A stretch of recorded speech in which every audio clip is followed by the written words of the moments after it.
Episode 3 की शुरुआत में हम लोग को शार्लेट को दिखाया जाता है, जो कि सोच रही होती है कि वो आखिरी बार कब रोई थी। और मैंने ये बात कब रियलाइज करी थी कि मेरे पेरेंट्स नहीं हैं। शार्लेट को दुकान पर खरीदने जा रही होती है, लेकिन एक अंकल उसे धक्का मार के पीछे गिरा देते हैं। ये देखकर अब शार्लेट कह रही होती है कि लोग मुझे एक पर्सन नहीं समझते हैं क्या। इसलिए वो वापस से गली में आकर बैठ जाती है और कहने लगती है कि आखिर मेरा जन्म हुआ क्यों है। सीन अब प्रेजेंट का आता है, जहाँ पर हम लोग उन्हीं गुंडों को देखते हैं, जो कि शार्लेट को पकड़ कर अपने साथ ले आते हैं। एक बंदा अब शार्लेट से काफी ज्यादा गुस्सा होता है और वो उसको काफी ज्यादा लात मारने लगता है, जिसके बाद वो कहते हैं कि आखिर ये लड़की क्या है, मैं इसे जितना भी मारू ये रोती ही नहीं है। ये सुनकर स्लेव ट्रेडर उसे कहते हैं कि मैंने तुम्हें बताया था ना कि मैंने इस लड़की को पहले ही किसी को सेल कर दिया है, तो इसे चोट पहुंचाना बंद करो, नहीं तो हम लोग दिक्कत में आ जाएंगे। जिस पर वो लोग भी कहते हैं ठीक है। तभी वो लोग देखते हैं कि शार्लेट के पास तो एक पर्स है और ये वाला पर्स अर्श ने शार्लेट को दिया था। वहीं पर वो गुंडा उस पर्स को उठा लेता है और कहते हैं कि इसके अंदर तो काफी ज्यादा पैसे हैं। ये देखकर शार्लेट जल्दी से उस पर्स को उसे छीन लेती है और वहाँ से भागने की कोशिश करती है, पर वो बंदा उसके सर को पकड़कर उसे काफी जोर से जमीन पर गिरा देता है और उसे कहने लगता है कि यहाँ से बाहर निकलने का कोई भी तरीका नहीं है। ये सुनकर शार्लेट को अब वही बच्चों की याद आ जाती है, जिसके बाद अब वही स्लेव ट्रेडर शार्लेट से कहने लगता है कि अगर तुम भाग गए तो फिर क्या हो जाएगा, तुम्हारी लाइफ वैसे भी वर्थलेस है, तुम्हारी लाइफ खत्म हो चुकी है। अगर तुम्हें गुस्सा होना है तो तुम्हें अपने पेरेंट्स से गुस्सा होना चाहिए, जिन्होंने तुम्हें अबैंडन कर दिया। तभी अचानक हम लोग देखते हैं कि गेट तोड़ता हुआ रीड्स वहाँ पर आ जाता है। उसे देखकर बाकी गुंडे भी उसके ऊपर हमला करते हैं, जिन्हें रीड सब काफी आराम से संभाल लेता है, उनके ऊपर काफी इजीली से हमले करके। बाकी गुंडे भी अब रीड से लड़ने के लिए जा रहे होते हैं, लेकिन तभी स्लेव ट्रेडर बाकी गुंडों को रोक देता है। इसके बाद अर्श वहाँ पर आकर शार्लेट से कहते हैं कि क्या तुम ठीक हो, जिस पर शार्लेट उसे कहती है कि तुम यहाँ पर क्या कर रहे हो। अर्श को देखकर वो स्लेव ट्रेडर उसे कहता है कि आखिर तुम क्या हो, इस तरीके से घर के दरवाजे को तोड़ के किसी के भी घर नहीं आना चाहिए। तो अब अर्श भी अपनी अप्रेजल का उसके ऊपर यूज करता है और उसे उस स्लेव ट्रेडर का नाम पता चल जाता है। वो उसे कहता है एल्बर्ट गार्नियर, तो तुम एक स्लेव मर्चेंट हो। ये सुनकर वो स्लेव ट्रेडर हैरान होता है और कहते हैं कि तुम्हें मेरा नाम कैसे पता चला, तुम एक नोबल हो ना, तुम्हें मुझसे क्या चाहिए। जिस पर अर्श उसे कहते हैं कि प्लीज शार्लेट को रिलीज कर दो। जिस पर एल्बर्ट कहते हैं कि मैं ये समझा नहीं कि तुम ये क्या कह रहे हो, शार्लेट एक स्लेव है, तुम एक नोबल हो तो तुम्हें पता होना चाहिए कि स्लेव तो बेचने के लिए होते हैं। तो अब अर्श उसके पास जाता है और कहते हैं नहीं, मैं नहीं समझा हूँ। ये देखकर शार्लेट भी अर्श से कहने लगते हैं कि तुम पागल हो, दूसरे के बिजनेस के बीच में मत आओ, मेरा तुमसे कोई भी लेना देना नहीं है। तो अब अर्श उसे कहते हैं कि जैसे मैंने तुम्हें सबसे पहली बार देखा था तब तुम्हारी आंखें काफी खाली लग रही थी, वो देखकर मुझे तुम्हारी काफी चिंता हुई। मैं सोच रहा था क्यों, लेकिन तभी मुझे रियलाइज हुआ कि तुम्हारा एम्बिशन सिर्फ एक है। ये सुनकर एल्बर्ट उसे कहते हैं कि तुम्हें क्या कह रहे हो। जिस पर अर्श कहते हैं कि एम्बिशन एक पर्सन की डीपेस्ट विश होती है। लोग कभी कभार अपनी एम्बिशन को धोखा दे देते हैं और एम्बिशन कभी कभार खतरा भी बन जाती है, पर एम्बिशन तुम्हें एक चाहत देती है बेटर बनने का, एक प्रॉमिस गिव अप ना करने का, एक फ्यूचर का होप। और क्योंकि शार्लेट का एम्बिशन सिर्फ एक ही है, इसकी वजह से उसने फ्यूचर के लिए गिव अप कर दिया है। तुम्हें नहीं लगता कि ये कितनी दुख की बात है। ये सुनकर एल्बर्ट हंसने लगता है और कहता है कि शार्लेट एक स्लेव है और स्लेव का कोई भी फ्यूचर नहीं होता है। ये सुनकर अर्श गुस्से में आ जाता है और उसे कहता है कि इसमें हंसने वाली क्या बात है, बच्चों के फ्यूचर को प्रोटेक्ट करना बड़ों की रिस्पॉन्सिबिलिटी होती है, तो आखिर तुम हंसते उनके फ्यूचर को कैसे छीन सकते हो। शार्लेट को डिसाइड करेगी कि आखिर वो किस तरीके की पर्सन बनना चाहती है, ये चीज तुम डिसाइड नहीं कर सकते हो। ये सुनकर अब शार्लेट काफी हैरान हो रही होती है और कह रही होती है कि मुझे याद नहीं है कि मैं आखिरी बार कब रोई थी। रोने से कुछ भी नहीं मिलता है, रोने से सर्वाइव करने में कोई भी मदद नहीं मिलती है। फ्यूचर के लिए मेरे कोई भी ड्रीम्स नहीं बचे हैं, क्योंकि जब मेरा जन्म हुआ था तभी मेरी किस्मत डिसाइड हो गई थी। भले मेरे साथ अब्यूज हो या फिर वायलेंस हो, अगर मैं अपना दिल बंद रखूंगी तो इन सबसे मुझे कोई तकलीफ नहीं होगी। जो रोते हैं वो कमजोर होते हैं और अगर तुम कमजोर हो तो तुम मर जाओगे। इसलिए शार्लेट एक तरीका ढूंढ रही थी स्ट्रांगली जीने का, वो उसने डिसाइड किया था। सीना वापस से प्रेजेंट का आता है, जहाँ पर शार्लेट अब रोने लगती है और वो सोच रही होती है कि मैं रो क्यों रही हूँ। वहीं पर अब हम लोग एल्बर्ट को देखते हैं, जो कि अर्श की बातें सुनकर काफी गुस्से में आ जाता है और अब अपने काफी सारे गुंडों को वहाँ पर बुला लेता है। ये देखकर शार्लेट रह जाती है और वो अर्श से कहती है कि यहाँ से चले जाओ। जिस पर अर्श कहते हैं चिंता मत करो, बस थोड़ा सा वेट करो। ये सुनकर शार्लेट काफी कंफ्यूज हो जाती है। इसके बाद अब अर्श रीड से कहते हैं कि क्या इन सभी लोग को आप संभाल लोगे। जिस पर रीड भी कहता है हाँ। इसके बाद अब हम लोग उन गुंडों को देखते हैं जो कि हमला कर देते हैं, लेकिन रीड सीधा उसको उसकी गर्दन से पकड़ लेता है और उठा देता है। जिसके बाद उसे जमीन पर पटक के कहता है कि लगता है तुम्हें समझ नहीं आया कि तुमने क्या कर दिया है, तुमने लॉर्ड अर्श को गुस्सा दिला दिया है, इसका नतीजा 10,000 बार डेथ है। ये सुनकर एक बंदा टूटी हुई कांच की बोतल लेकर आता है रीड्स के ऊपर हमला करने के लिए, पर रीड्स उनसे भी काफी ज्यादा आराम से जीत रहा होता है और सभी गुंडों को उठा उठा के पटक रहा होता है। ये देखकर कुछ गुंडे अब रीड्स के ऊपर फायर मैजिक से हमला करते हैं, पर इससे भी रीड्स को कुछ नहीं होता है और वो जाकर उन लोगों को भी खत्म कर देता है।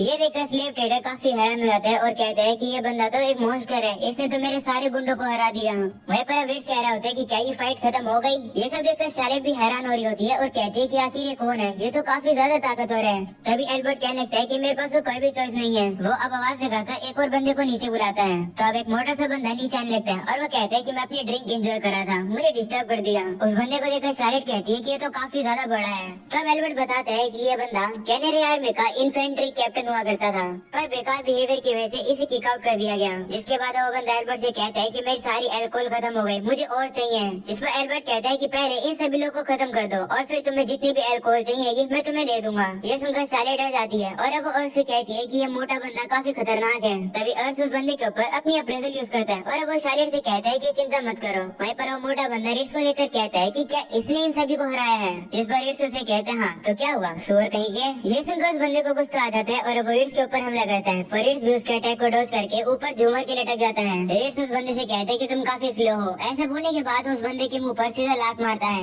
वहीं पर अब शार्लेट को बता रहा होता है कि मोटे बंदे की स्किल रिट्स के सामने कुछ भी नहीं है। जिसके बाद हम लोग रिट्स को देखते हैं जो कि काफी जोर से मुक्का मार के उस मोटे से बंदे को खत्म कर देता है। वहीं पर अब शार्लेट काफी ज्यादा हैरान हो रही होती है और कह रही होती है कि आखिर ये दोनों है कौन। इसके बाद अब एल्बर्ट उनसे कहने लगता है कि आखिर तुम्हें समझ आ भी रहा है कि तुम लोगों ने क्या किया है। स्लेव ट्रेडर को कैनेडा के चीफ एक्नॉलेज करते हैं तो अर्थ उसे कहते हैं हाँ इसलिए मैं तुम्हें पे करूंगा, मैं शार्लेट को तुमसे खरीद रहा हूँ। ये सुनकर तो शार्लेट भी हैरान हो जाती है। वहीं पर अब एल्बर्ट अर्थ से कहने लगता है कि तुम ये क्या कह रहे हो, चीजें इतनी सिंपल नहीं होती है। तभी रिट्स उसके पास आता है और कहता है कि स्लेव ट्रेड में बस क्रेडिबिलिटी होती है ना। अब तक तो तुम्हें समझ आ ही गया होगा कि हम लोग शार्लेट को अपने साथ ले जा सकते हैं, इसलिए तुम हार जाओगे और तुम्हारी काफी ज्यादा बदनामी होगी कि किसी और ने तुम्हारे स्लेव को चुरा लिया। तो इससे अच्छा यही बहाना दे देना कि तुमने शार्लेट को हाई प्राइस पर बेच दिया, और अगर तुमने वैसा नहीं किया जैसा हम लोग चाहते हैं तो तुम्हें पता ही है कि हम लोग तुम्हारा क्या हाल करेंगे। ये सुनकर एल्बर्ट अब काफी ज्यादा जाता है और कहते हैं ठीक है शार्लेट को अपने पास रख लो। ये सुनकर रिट्स खुश होता है और कहते हैं ठीक है हम लोग तुम्हें थोड़ा सा एक्स्ट्रा पे कर देंगे। ये सब सुनकर अर्थ भी खुश रहता है और अब वो रिट्स का शुक्रिया करता है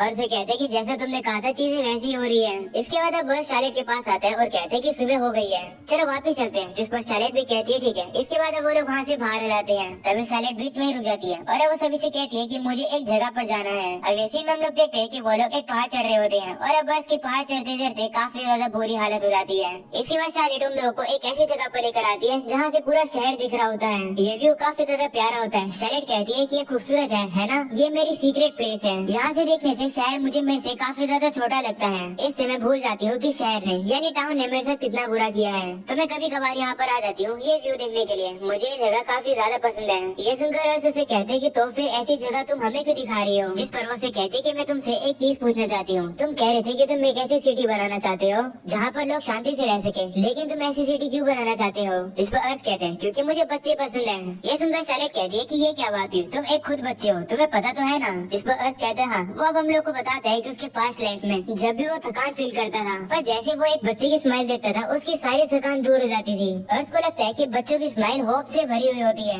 अर्थ सब कह रहा होता है कि होप होने से मतलब है कि तुम एक्साइटेड हो ये जानने के लिए कि फ्यूचर में क्या होगा। इस एक्साइटमेंट में काफी ज्यादा पावर होती है। ये मुझे काफी एनकरेज करती है और ये एडल्ट्स को भी काफी एनकरेज करती है। ये एक्साइटमेंट लोगों को नई चीजें ट्राई करने पर मजबूर करती है। फ्यूचर के लिए होप होना और एक बेटर जिंदगी जीना, मुझे इस एनर्जी में विश्वास है और मुझे पूरा विश्वास है कि ये एनर्जी इस सिटी को एक बेहतर जगह बनाएगी। इस गोल को अचीव करने के लिए मैं एक ऐसी जगह बनाना चाहता हूँ बच्चों के लिए जहाँ पर उनकी होप्स हमेशा रहे। ऐसा एक सिटी का रूलर ही करता है। इसलिए मैं एक ऐसी सिटी बनाना चाहता हूँ जहाँ पर तुम सेफ फील करोगे और जहाँ पर तुम्हारे पास होप होगी। ये सुनकर रिट्स और शार्लेट काफी ज्यादा इम्प्रेस होते हैं। तभी अर्थ कहते हैं माफ करना कहीं मैं एरोगेंट साउंड तो नहीं कर रहा हूँ। तभी शार्लेट कहती है नहीं नहीं मैं चलूंगी तुम्हारे साथ, तुम मुझे यूज कर सकते हो। तो बस कहते हैं लेकिन उन ऑर्फनेज बच्चों का क्या होगा। इस पर शार्लेट कहती है कि मैं इसीलिए तुम्हारे साथ चल रही हूँ, जो फ्यूचर तुमने डिस्क्राइब किया वही फ्यूचर मैं उन बच्चों के लिए चाहती हूँ। ये सुनकर रिट्स कहते हैं कि अगर ऐसी बात है तो तुम्हारा टैलेंट प्रूव करो। ऐसा बोलने के बाद वो एक मैजिक टूल को बाहर निकाल देता है और कहते हैं कि मुझे ये थोड़े समय पहले ही मिला है कहीं से।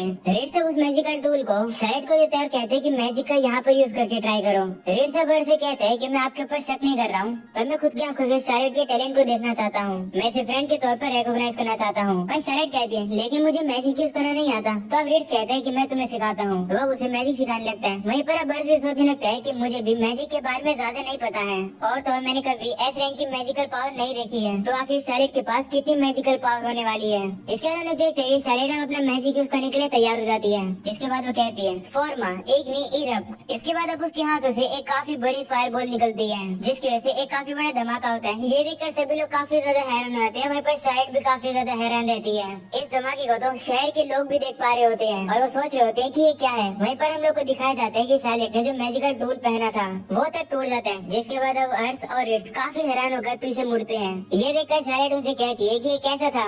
तो अब अर्थ कहते हैं कि ये काफी ज्यादा कमाल का था। वहीं पर रिट्स भी शार्लेट की पावर्स को एक्नॉलेज कर लेता है। जिसके बाद अब शार्लेट अर्थ से कहती है कि जहाँ पर मैं जाऊंगी वहाँ पर मुझे खाना मिलेगा क्या। और रहने के लिए जगह मिलेगी। तो अर्श कहता है और तो और ज्यादा तो नहीं, पर हम लोग तुम्हें मंथली सैलरी भी देंगे। ये सुनकर शार्लेट कहती है कि क्या जो मेरी पूरी मंथली सैलरी होगी तो क्या मेरी सारी सैलरी उन ऑर्फनेज बच्चों को मिल सकती है? क्योंकि अगर मैं चली जाऊंगी तो वो लोग मुसीबत में आ जाएंगे। अगर मेरे पास खाना होगा और रहने के लिए जगह होगी उतना ही मेरे लिए काफी रहेगा। तब अर्श भी कहते हैं ठीक है, मैं प्रॉमिस करता हूँ कि तुम्हारी सारी सैलरी उन ऑर्फनेज बच्चों को जाएगी। वैसे मैं काफी ज्यादा एक्साइटेड हूँ तुम्हारा फ्यूचर देखने के लिए। ये सुनकर शार्लेट भी खुश होती है और अब वो नीचे बैठती है और कहती है कि मैं अपनी पूरी ताकत लगा दूंगी तुम्हारे ड्रीम के लिए लॉर्ड अर्श। ये सुनकर अर्श हैरान होता है और कहते हैं कि तुम्हें मुझे इतनी अचानक से लॉर्ड बुलाने की जरूरत नहीं है। तो कहती है ठीक है, तो फिर मैं तुम्हें नॉर्मल तरीके से ही बुलाऊंगी और वैसे भी मैं तुमसे बड़ी जो हूँ। जिस पर अर्श कहते हैं हाँ मुझे कोई दिक्कत नहीं है। इसके बाद अर्श रीड से कहते हैं कि हमारा गोल अचीव हो गया है, तो क्या अब हम लोग घर चले? क्योंकि मेरे और रीड के दोनों के पैसे खत्म हो गए हैं। ये सुनकर शार्लेट अब उन दोनों से कहती है माफ करना तुम्हारा पैसा लेने के लिए, वैसे मुझे बचाने के लिए भी शुक्रिया। जिस पर अर्श कहते हैं कोई बात नहीं, इतनी बातें करके मुझे भूख लग गई, चलो घर चलते हैं। अर्श के जाने के बाद अब शार्लेट कहती है फ्यूचर, मैंने कभी बिलीव नहीं किया था कि मैं एक यंगर पर्सन के लिए काम करूंगी। अर्श का फ्यूचर काफी ज्यादा एक्साइटिंग है। जिस पर रीड भी कहते हैं हाँ मैं इस बात से एग्री करता हूँ। इसके बाद हम लोग देखते हैं कि शार्लेट जाकर उन सभी ऑर्फनेज बच्चों को गुड बाय करती है। वहीं पर अब अर्श अपने मन में कह रहा होता है कि मेरे पास रीड और शार्लेट है जो कि काफी ज्यादा ताकतवर दोस्त है मेरे, इससे मेरी फैमिली की ताकत जरूर बढ़ी है। पर सच बताऊं तो मुझे थोड़ा सा प्रेशर फील हो रहा है क्योंकि ये लोग काफी ज्यादा कमाल की पर्सन है और मैं बस एक ऑर्डिनरी पर्सन हूँ जो कि उन्हें लीड कर रहा है। क्या मैं सही में ये कर पाऊंगा? अगर मैं फेल हो गया तो फिर क्या होगा? मैं उनकी एक्सपेक्टेशन पूरी नहीं कर पाया तो फिर क्या होगा? तब यार कहते हैं नहीं, मैंने इनसे प्रॉमिस किया है मैं कमाल की सिटी बना कर रहूंगा, मैं अपना बेस्ट दे दूंगा सक्सेसफुल होने के लिए। और अब अगले सीन में हम लोग देखते हैं कि शार्लेट काफी भुक्कड़ों की तरह खाना खा रही होती है, जिसे देख कर सब शार्लेट से कहते हैं कि हमें सबसे पहले तुम्हें मैनर सिखाने होंगे। जिस पर शार्लेट कहती है नहीं मैं ऐसा नहीं कर पाऊंगी। तो रीड कहते हैं कि सवाल ही नहीं उठता कि तुम नहीं कर पाओगी या फिर कर पाओगी, तुम्हें मैनर सीखने होंगे क्योंकि तुम लॉर्ड अर्श के साथ इवेंट पर जाओगी। तो तुम्हारी गलती की वजह से लोवेन फैमिली की रेपुटेशन खराब नहीं होनी चाहिए। ये सुनकर शार्लेट कहती है कि मुझे तो नींद आ रही है, मैं तो सो रही हूँ। ऐसा बोलने के बाद वो वहीं पर ही सो जाती है। ये देख कर रीड गुस्सा हो रहा होता है और अब अगले सीन में हम लोग देखते हैं कि वो सभी लोग अब अर्श के फादर के पास आते हैं, जहाँ पर अर्श के फादर शार्लेट को मना कर देते हैं और कहते हैं कि नहीं, एक लड़की के लिए बैटलफील्ड में जाना काफी खतरनाक है। ये सुनकर अर्श शार्लेट से कहता है कि मेरे फादर को अपनी पावर दिखाओ। जिसके बाद अब रीड भी शार्लेट को वही मैजिकल टूल पहना देता है। जिसके बाद शार्लेट अर्श के फादर को अपनी मैजिकल पावर दिखाती है, जिसे देखकर अर्श के फादर काफी ज्यादा शॉक हो जाते हैं और अब वो सीधा ही शार्लेट से कहते हैं कि मुझे अपनी पावर दो, यानी कि मेरी मदद करो। जिस पर शार्लेट भी कहती है ठीक है। जिसके बाद अब वो लोग शार्लेट को अपने घर के अंदर ले जाने लगते हैं और अब यहीं पर जाता है ये एपिसोड खत्म। अगले एपिसोड के अंदर हम लोग को एक टाइम स्किप देखने को मिल सकता है। अगला एपिसोड काफी कमाल का है, तो अगर तुम लोग उसको मिस नहीं करना चाहते हो तो अभी के अभी चैनल को सब्सक्राइब करके ऑल नोटिफिकेशन जरूर से ऑन कर देना। वीडियो पसंद आई हो तो लाइक कर दो एंड मुझे इंस्टाग्राम पर फॉलो कर दो, जिसका लिंक तुम लोग को डिस्क्रिप्शन एंड कमेंट में मिल जाएगा। सो आज के लिए इतना ही, मिलते हैं अगले एपिसोड में, तब तक के लिए पीस आउट।